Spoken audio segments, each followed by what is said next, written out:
நமக்குள் எந்த பிளவும் ஏற்படுவதற்கு அனுமதிக்க கூடாது. திமுக அரசு ஒரு கட்சியின் அரசுகள்ல, இனத்தின் அரசு என முதலமைச்சர் மு க ஸ்டாலின் பேச்சு.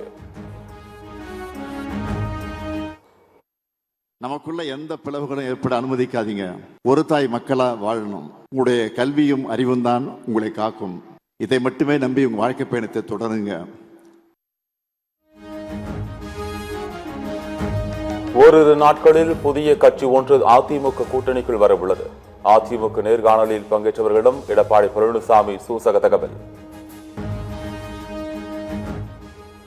டெல்லி சிபிஐ அலுவலகத்தில் தாவேக தலைவர் விஜயிடம் தொடர்ந்து 6 மணி நேரத்திற்கு மேலாக கிடுக்குப்பிடி விசாரணை.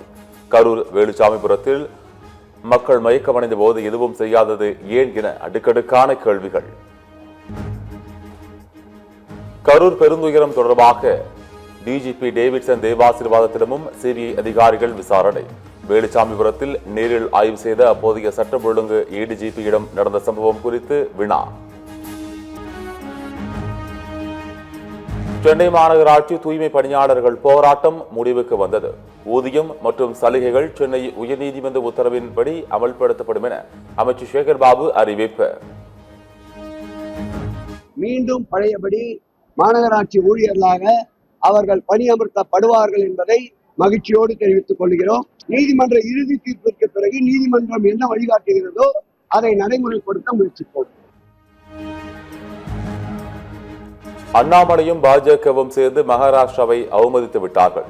அண்ணாமலை ஒரு 0 என சிவசேனாவை சேர்ந்த ஆதித்யா தாக்கரே ஆவேசம்.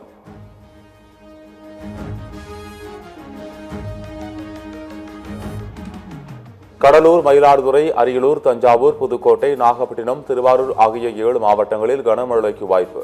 சென்னை வானிலை ஆய்வு மையம் தகவல். மதுரை அவனியாபுரம் ஜல்லிக்கட்டு போட்டி நடைபெறும் இடத்தில் முன்னேற்பாடு பணிகள் குறித்து அமைச்சர் மூர்த்தி ஆய்வு. வாடிவாசல் பகுதி மாடுகளின் பரிசோதனை இடத்திற்கு நேரடியாக சென்று ஏற்பாடுகள் குறித்து கேட்டறிந்தார். திருச்சி மாவட்டம் திருவெரும்பூர் பெரிய சூரியூரில் ஜனவரி 15ஆம் தேதி ஜல்லிக்கட்டு மைதானம் திறப்பு. முன்னேற்பாடு பணிகள் மாவட்ட ஆட்சி சரவணன் நேரில் ஆய்வு.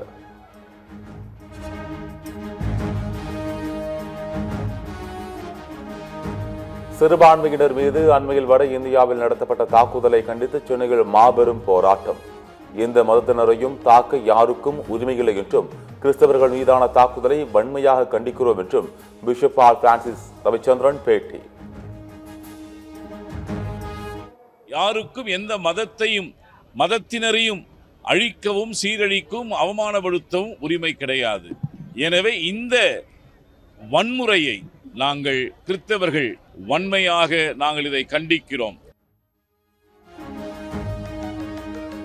ஓசூர் அடுத்த கிழவரப்பள்ளி நீர்த்தேக்க அணையிலிருந்து தென்பெண்ணை ஆற்றில் குவியல் குவியலாக நுரை பொங்கி செல்லும் தண்ணீர். விவசாய பயணிகளுக்கு பயன்படுத்த முடியாத நிலை உள்ளதால் விவசாயிகள் வேதனை.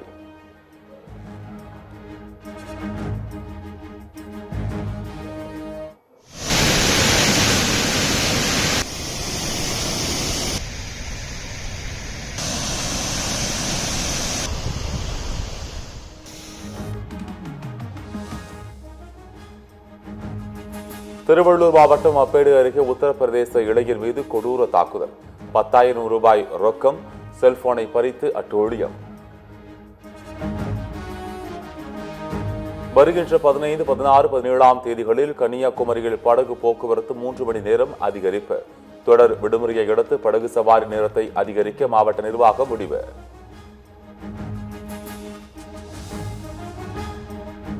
வெனிசுலாவின் செயல் அதிபராக தன்னைத்தானே அறிவித்து அமெரிக்க அதிபர் டிரம்ப் சமூக வலைதளத்தில் பதிவு.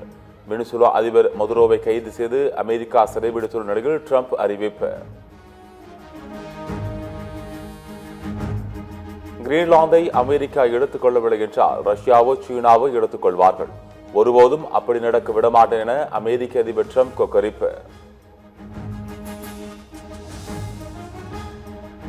காயம் காரணமாக நியூசிலாந்துக்கு எதிரான ஒருநாள் தொடரில் இருந்து வாஷிங்டன் சுந்தர் விலகல். உலகக்கோப்பை நெருங்கும் நிலையில் இந்திய வீரர்கள் காயம் காரணமாக விலகுவதால் இந்திய அணிக்கு பின்னடைவு.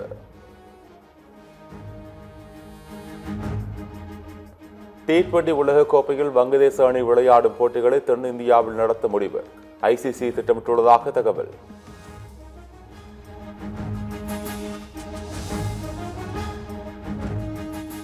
WPL வரலாற்றில் ஹாட்ரிக் விக்கெட்டுகளை வீழ்த்திய இரண்டாவது இந்திய வீராங்கனை என்ற சாதனையை படைத்தார் நந்தினி சர்மா. களமிறங்கிய இரண்டாவது ஆட்டத்திலேயே டெல்லி வீராங்கனைகளை புதிய சாதனை படைத்து அபாரம்.